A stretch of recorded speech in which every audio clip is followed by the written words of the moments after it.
Hello. This is a report on the Sovereignty Defense 2025. Good evening. I'm Khadijah Haliru, and I stand before you tonight as a Nigerian Canadian entrepreneur, a politician, and the founder of the Business of Nigeria Leadership Institute online. For too long, I've watched Nigeria from the sidelines of the Atlantic, reacting to social media bursts, educating, and putting out fires fueled by misinformation. It took me time to accept this truth that playing defense is not enough. And so tonight, in a calculated move, not to inflame emotion, but to replace the dominant narratives of 2025, I bring you a blueprint for Nigerian sovereignty. You see, we are witnessing a modern revival of the 1974 Kissinger Report. The NSSM 200 was 50 years ago, focused on global strategies that labeled Nigeria's growth as a direct threat to Western resource security. In 2025, that fear has returned, not because Nigeria is weak, but because Nigeria is repositioning. And Trump found this a very, very easy inroad. 2025, Nigeria is back in the global crosshairs. And this year, Nigeria re entered global conversations in Washington, in African Union policy rooms, across international media. Not as a failed state, I might add, but as a country whose decisions now shape regional stability, just like they feared Gaddafi, just like they feared any leader who stood firmly and who had growth and oil wealth. History gives us clarity here. Every Nigerian president who presided over a boom faced intensified instability. This is not a coincidence, it's a pattern. If you take a historical context, Jonathan and Boko Haram, the former president, Goodluck Jonathan, was not merely criticized, he was systematically discredited. This did not happen in a vacuum. During his presidency, Nigeria entered a period of economic relevance, oil leverage, and increased international visibility. At the time, at that same time, Boko Haram escalated, not as a grassroots religious movement, but as an organization whose methods, targets, and ideology violated even Islamic values entirely. They killed Muslims. They destroyed schools and kidnapped children. They destabilized communities. This was not faith. This was terror as a political instrument. To this day, serious analysts continue to question how such a group became so well armed, coordinated, and strategically timed. USA, I might add, has a huge question mark. There are allegations, not conclusions, that foreign intelligence interests benefited from Nigeria's destabilization during that period. What matters is not speculation. What matters is outcome. Jonathan was framed as weak, Nigeria was framed as ungovernable, and international leverage increased as internal trust collapsed. 2025, of course, has the same pattern on a bigger stage. We know there's corruption and we're fighting it. But fast forward to 2025, Nigeria again found itself in transition. And once again, pressure followed progress. But look closely at what changed. Energy, energy sovereignty. When the Dangote Refinery dominated headlines, the Dangote Petroleum Refinery entered full operational scale. The first time in decades, the world watched as Nigeria reduced fuel import dependence. Domestic supply stabilized structurally, and Nigeria positioned itself regionally. It positioned itself as a regional hub for refined petroleum products. With expansion underway, Nigeria is preparing to supply West Africa, and energy corridors moving towards East Africa. Energy is not just economics, guys, it's leverage. We had the same deal. We had the same deal where oil was the reason he pivoted to Canada. In Nigeria, again, the structure, AKK pipeline, industrial cohesion is a threat. The progress continued on the Ajakuta Kaduna Kano gas pipeline, where AKK is not just a pipeline, it's an industrial backbone. When you talk gas to power, power to manufacturing, infrastructure to national cohesion. The last 8 years brought railway roads into, a new phase. This is what integration looks like. And again, we talk minerals, diversification and leverage. Nigeria's intensified focus on solid minerals in the last year, when you talk lithium, gold, tin, iron, ore, columbite, and limestone, these are strategic assets, central to batteries, electronics, and construction, just like we are proud to be in Ontario for Canada. Nigeria signaled we will not be merely a quarry for the world. We will be a partner with governance, value addition, and leverage. And that was a threat. Because you see, narrative warfare and social media reflection didn't get that gist. We also saw parts of Nigeria take the bait. Some leaders rushed to validate external lies by the President of the United States for short term relevance. Segments of our social media driven youth tried to use the foreign narratives as a launch pad for personal visibility, even when those narratives weakened the nation itself and were clearly not understood by them. We have seen this playbook before. When Trump first tested Canada and responses was not fragmentation, but disciplined patriotism, disagreement contained within unity, he pivoted. Debate is healthy. Dissent is necessary, yes, but sovereignty requires preparation, maturity, and collective restraint. Unity must come first. We must recognize the external enemy because internal pressures were exposed in 2025. Our institutional confrontations, when military stretched into civilian protection and fragile infrastructures are under pressure of corruption. And these are not signs of collapse, though. They're signs of a nation outgrowing outdated systems because the people have started to question and see, and we call it out. This is why Business of Nigeria Leadership Institute is building capacity. This is why I founded the Business of Nigeria Leadership Institute, online. This exists to fill the vision and civic education vacuum. We want to train Nigerians to understand governance beyond slogans. We want to interpret global power honestly.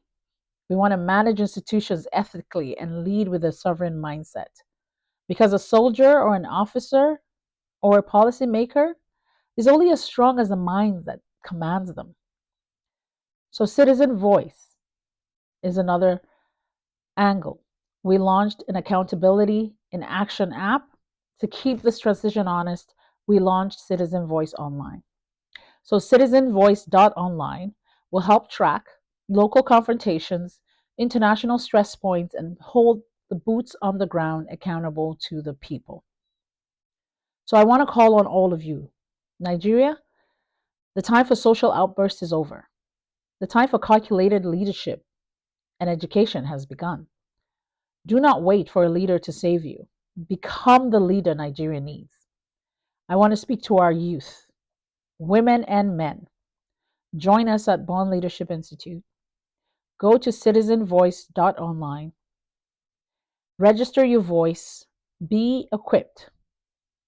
Because a nation that is awake cannot be divided. We have seen too much in 2025 that is so clear that this is deliberate, intentional, structured disunity for Nigeria so they can come, divide, and conquer. And we must be ready to reject it. As a united front, I'm Khadijah Haliru. It's time to see clearly. Good night.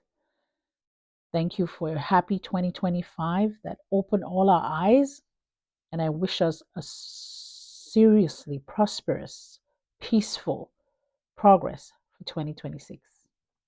Thank you. Good evening. I'm Khadijah Haliru. I stand before you tonight as a Nigerian Canadian entrepreneur, a politician, and the founder of the Business of Nigeria Leadership Institute. For too long, I've watched Nigeria from both sides of the aisle. Reacting to social media bursts and putting out fires fueled by misinformation was just too much for me in 2025. It took time to accept this truth that plain defense is not enough. And tonight, in a calculated move not to inflame emotion, but to replace the dominant narratives of 2025, I've come with a blueprint for Nigeria's sovereignty. You see, so often we see external forces, and we've played around just wasting our money, not using it to get ready for what's happened this year. So we're witnessing a modern revival of the 1974 Kissinger report, the NSSM 200. I want everyone to go Google it. Because 50 years ago, global strategists labeled Nigeria's growth a direct threat to Western resource security 10 years, just 10 years after our independence. In 2025, that fear has returned, not because Nigeria is weak, but because Nigeria is repositioning. In 2025, Nigeria was back in global crosshairs. This year, Nigeria re-entered global conversations in a way like we've never seen before. In Washington, in African Union policy rooms, and across international media, our names were called everywhere. Not as a failed state, but as a country whose decisions now shape regional stability. And you see, history gives us clarity here. Because every Nigerian president who's presided over a boom since independence has faced intensified instability. This is not a coincidence, it's a pattern. Historical context here was Jonathan and Boko Haram. President Goodluck Jonathan he wasn't just merely criticized, he was systematically discredited. This did not happen in a vacuum. During his presidency, Nigeria entered a period of economic relevance, oil leverage with our oil boom, and increased international visibility. Yet we saw the highest rates of corruption, and that weakened our stance. At the same time, Boko Haram escalated because they needed to deal a blow. Not as a grassroots religious movement, of course, but as an organization whose methods, targets, and ideology even violated Islamic values entirely, for a nation that is deeply rooted in good, grounded Islamic values. They killed Muslims. They destroyed schools and kidnapped children. They destabilized communities. This was not faith. This was terror as a political instrument. And to this day, serious analysts continue to question how such a group became so well armed, coordinated, and even strategically timed. There are allegations and not conclusions that foreign intelligence interests benefited from Nigeria's destabilization during that period. Think USAID, my friends. What matters is not speculation, what matters is outcome. So Jonathan was framed as weak, Nigeria was framed as ungovernable, and international leverage increased as internal trust collapsed. But guess what? Despite our internal trust, we still have hope and faith, and we vote a new person in. In the last 8 years, we focused on food, not oil. And that pattern now became a bigger stage. Fast forward to 2025, Nigeria again found itself in transition, and pressure follows progress. But look closely at what changed. Energy is now the talk, not farming, not food security. It's Dangote Refinery that entered full operational scale and brought us back to the media forefront. For the first time in decades, Nigeria reduced fuel import dependence. Domestic supply stabilized structurally, and Nigeria positioned itself as a regional hub for refined petroleum products. With expansion underway, Nigeria is preparing through Dangote to supply West Africa, and energy corridors moving towards East Africa. Energy is not just economics, my friends. Energy is leverage. When you talk about the AKK pipeline, the industrial cohesion that Nigeria has decided to embark upon, progress continues on the Ajakuta Kaduna Kano gas pipeline. The AKK is not just a pipeline, guys, it is an industrial backbone. Gas to power, power to manufacturing, infrastructure to national cohesion.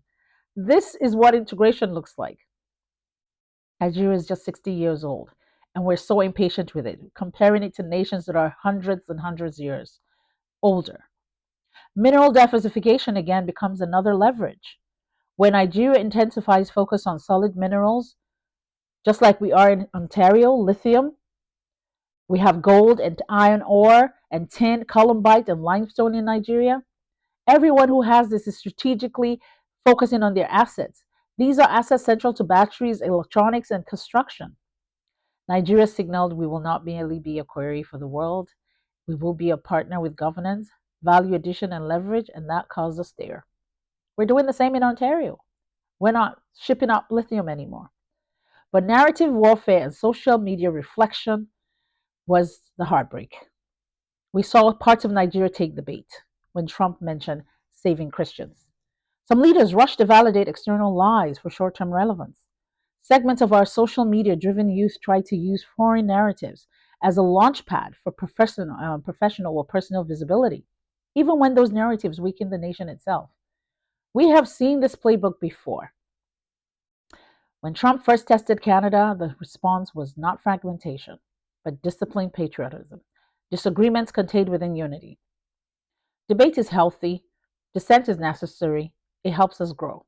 But sovereignty requires preparation, it requires maturity and collective restraint. Unity must come first, my friends. Unity must come first, Nigeria, because internal pressures exposed us in 2025. Institutional confrontations from military to civilian rulers, military stretched into civilian protection, fragile infrastructure under climate pressure and corruption.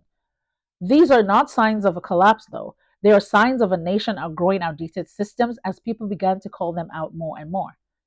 So, bottom line, building leadership capacity is why I founded the Leadership Institute. The Business of Nigeria Leadership Institute exists to fill the vision and the civic education vacuum I saw, especially with our youth. We want to train Nigerians to understand governance beyond slogans, to interpret global power honestly, international diplomacy, and public policies. We want them to learn how to manage institutions ethically and learn to lead with a sovereign mindset. Because a leader or a soldier or an officer or policymaker is only as strong as the mindset that governs them. Citizen voice is also an accountability measure in action. This is an app that we have launched to keep transition honest. Citizenvoice.online will help us track local confrontations, institutional stress points, and hold the boots on the ground accountable to the people, where the people have a voice to tell how they feel about how the government works. I just want to invite all Nigerians to take the time to know that the time for social outbursts is over. The time for calculated leadership has begun. We must protect our nation. We must become patriotic citizens again. Do not wait for a leader to save you. Become the leader Nigeria needs. And I want you to join us at the Bond Leadership Institute. Go to citizensvoice.online, register your voice, get equipped, because a nation that is awake cannot be divided. Education is our strong suit. We must go back to the roots and learn our history, because we weren't even 10 years old when they started to plot against us. And we must fight back. I'm Khadijah Haliru. It's time to see clearly. Good night. This was recorded December 30th, 2025. I want to wish you all a Happy New Year.